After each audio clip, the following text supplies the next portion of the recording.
This is the early edition, a curated weekday guide to major news and developments over the past 24 hours, curated by Veronica Galka and read by an automated voice. Published September 5th, 2025 on Just Security, an essential resource for those shaping a just and secure world. Here's today's news. U.S. foreign developments. President Trump is expected to unilaterally reinterpret the 1987 Missile Technology Control Regime Treaty in order to sell advanced military drones abroad, according to a U.S. official and other sources. Under the plan, the United States will designate drones as aircraft rather than missile systems, the U.S. official said, adding that the effort is the first part of a planned major review of the U.S. foreign military sales program.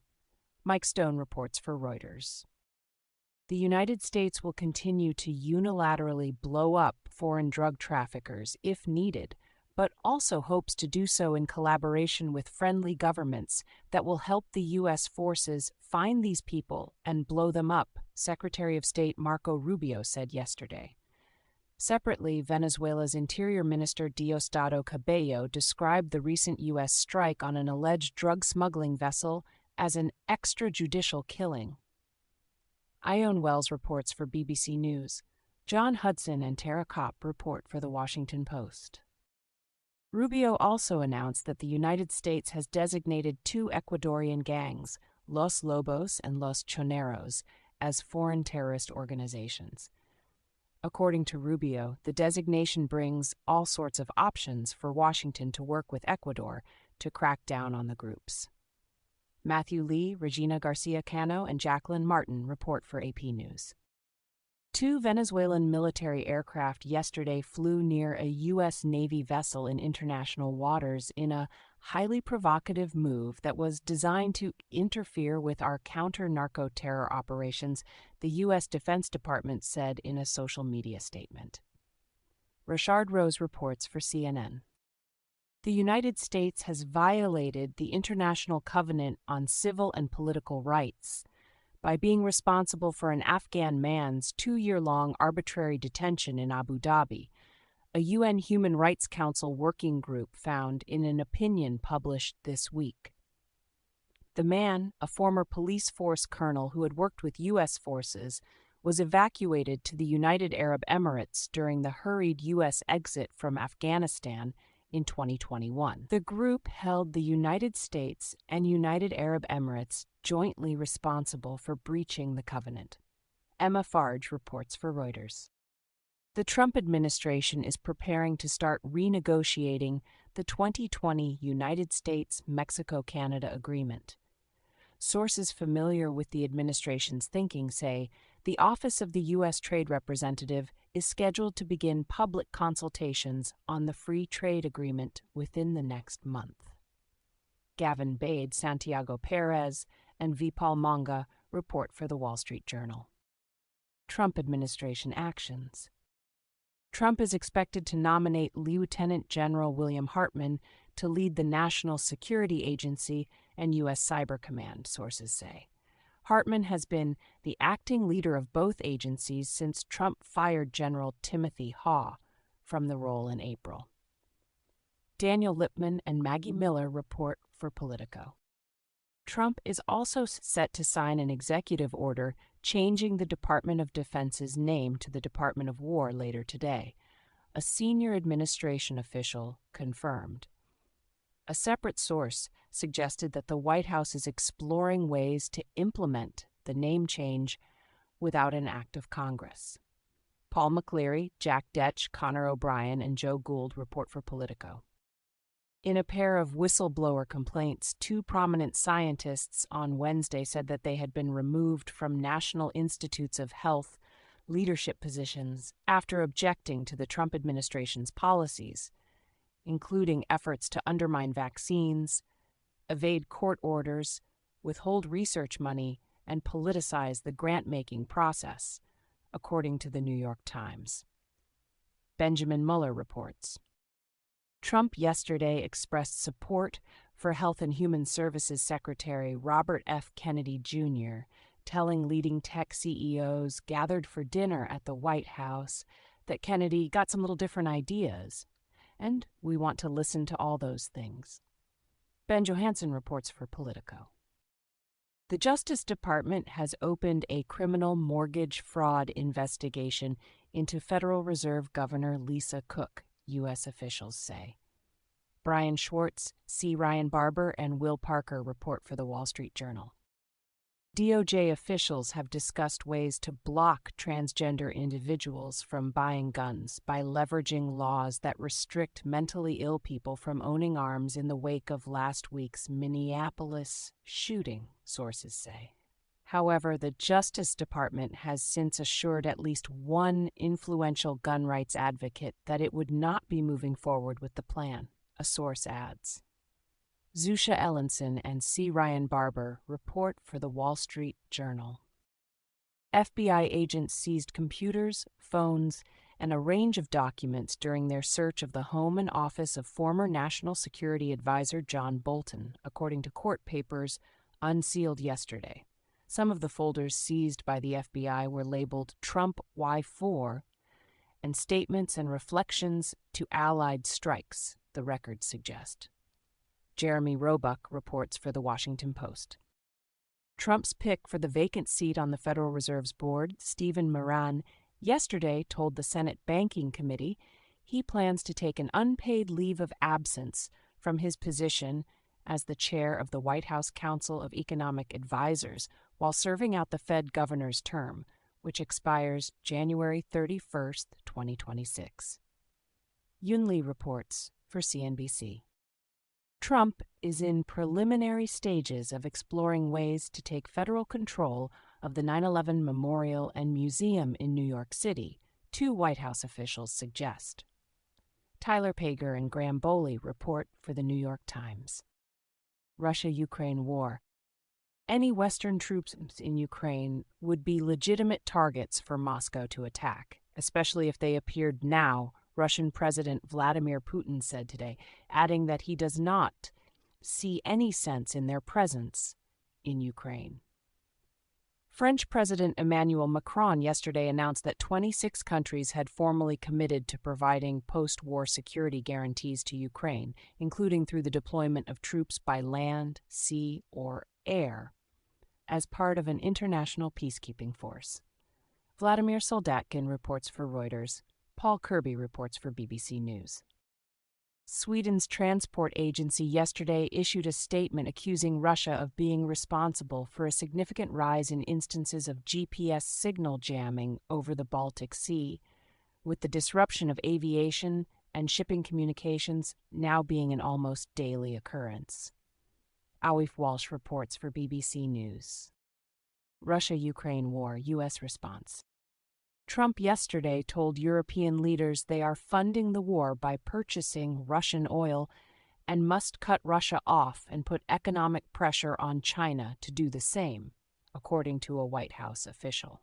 In a press conference after the call, Macron said that if Putin continues to reject peace talks with Ukrainian President Volodymyr Zelensky, the EU would impose more sanctions in coordination with the United States. Barack Ravid and Dave Lawler report for Axios. The Trump administration will not request money to extend security assistance programs that train and equip armies of Eastern European states bordering Russia, sources say.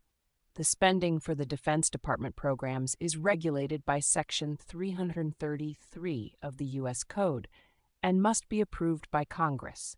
Senate aides estimate that the program currently has a worldwide budget of more than $1 billion. The Trump administration has not requested money that would extend the measure beyond the end of September 2026. Amy McKinnon, Steph Chavez, Abigail Hauslohner, Dmitry Sevastopoulos, and Henry Foy report for the Financial Times. Israel-Hamas war. Hamas late on Wednesday expressed readiness for concluding a comprehensive deal to end the Gaza war and release all hostages in exchange for Palestinian prisoners, after Trump called on the militant group to release all living hostages remaining in Gaza. Israeli Prime Minister Benjamin Netanyahu dismissed the statement as spin and nothing new. Adam Razgon reports for the New York Times. The death toll of the Israel-Hamas war has passed 64,000 dead, Gaza's Hamas-run health ministry said yesterday. Separately, an Israeli military spokesperson said yesterday that the Israeli military now controls 40% of Gaza City amid an intensifying offensive.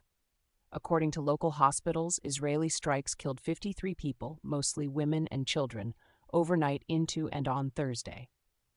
Wafa Sharafa, Karim Chehayeb, and Julia Frankel report for AP News.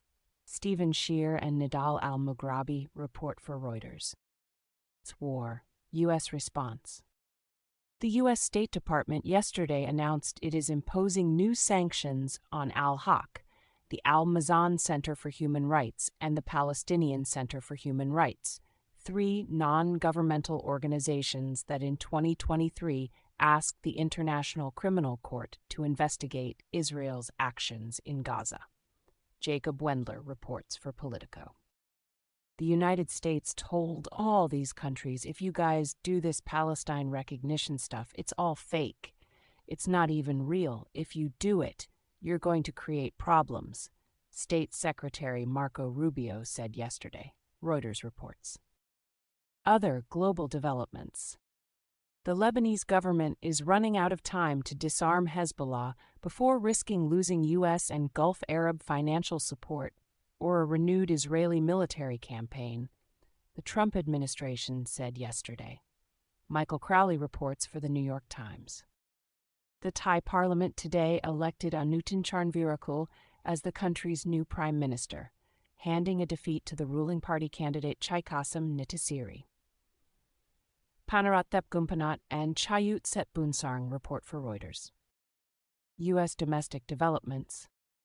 Charles McGonigal, a former senior FBI official, intentionally compromised a major criminal investigation by tipping off the executives of a Chinese company of their arrests, according to a report released by the FBI Inspector General's office yesterday. The new report adds damaging new detail to accusations against McGonigal, who in 2023 pleaded guilty to crimes, including secretly working for a Russian oligarch, and is presently serving a 6-year sentence. Tom Winter reports for NBC News. Devlin Barrett reports for The New York Times. A State Department employee yesterday was sentenced to 48 months in prison for conspiring to collect and transmit national defense information to people who he believed were working with the Chinese government, according to a DOJ press release. Elias Rodriguez, accused of killing 2 Israeli embassy employees in Washington, D.C. earlier this year, yesterday pleaded not guilty to the charges against him. Holmes Lybrand reports for CNN. U.S. immigration developments. U.S. Citizenship and Immigration Services is planning to train several hundred armed law enforcement agents to investigate immigration application fraud and arrest those involved, the Wall Street Journal reports. According to the agency's new director, Joe Edlow, the formation of such a team is necessary because ICE does not have the capacity to pursue all cases of immigration fraud. Until now, USCIS was explicitly kept separate from immigration enforcement, Michelle Hackman reports. The Defense Department has approved the Naval Station Great Lakes Base to be used as a staging ground for the Homeland Security Department's immigration enforcement operations, according to 2 defense officials. Dan Lamoth and Tara Kopp report for The Washington Post.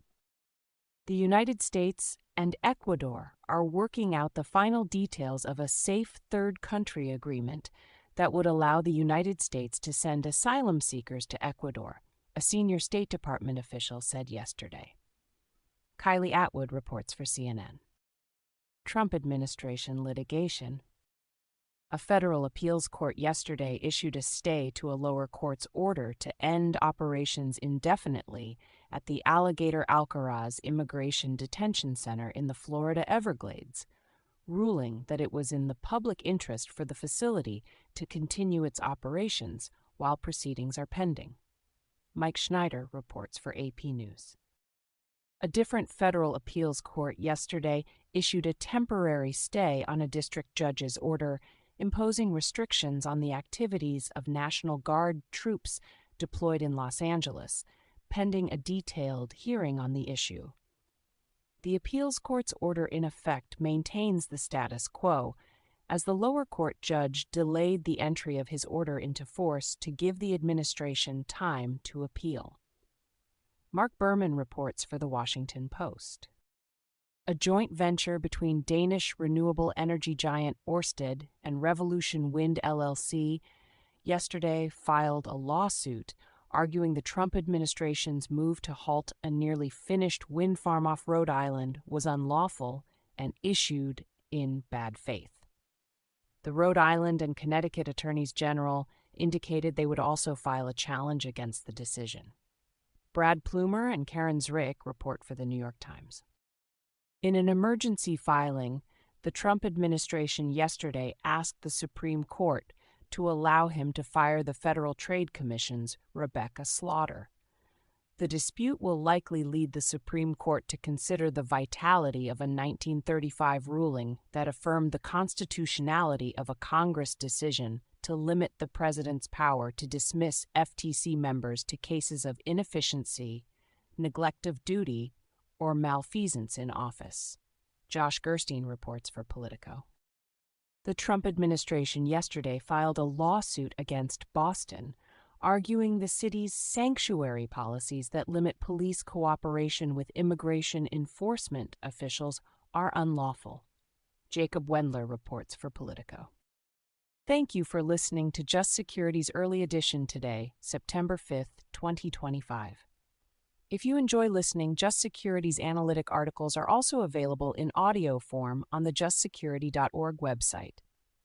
To stay up to date on Just Security's analysis of law, policy, and current events, go to justsecurity.org, subscribe to Just Security on Substack, and follow us on LinkedIn, Blue Sky, Facebook, and Threads. In case you missed it yesterday on Just Security. Legal issues raised by a lethal U.S. military attack in the Caribbean. By Brian Finucane. Dueling strategies for global AI leadership. What the U.S. and China action plans reveal. By Zina Assad. Selling AI chips won't keep China hooked on U.S. technology. By Janet Egan.